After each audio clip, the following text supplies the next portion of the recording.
is rising, and I've been cold for so long. One touch and we're igniting, setting fire to it all.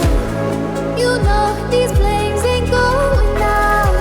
This building is crumbling to the ground. Don't think that we can... Cześć, w dzisiejszym odcinku zrobimy kolejny unboxing. Będzie to Podkaszarka od firmy Yato YT82831. This building is crumbling to the ground. Don't think I wanna stop it now. 'Cause baby, our love is gonna burn it down. Burn it down. Podkaszarkę udało mi się kupić za około 200 zł, więc cena naprawdę była dobra. A jak sami wiecie, zwykła kosiarka niestety nie podejdzie w każde miejsce i uważam, że taki sprzęcik każdy powinien mieć gdzieś w swoim garażu.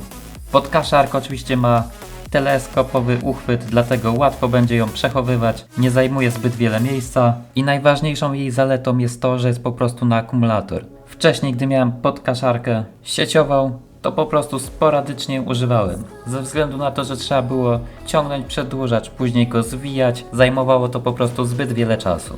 No ale wracając do naszego sprzętu Yato, powiem wam, że konstrukcja jest całkiem solidna, te plastiki też wyglądają całkiem porządnie i myślę, że jest to dosyć opłacalny zakup w takich pieniądzach.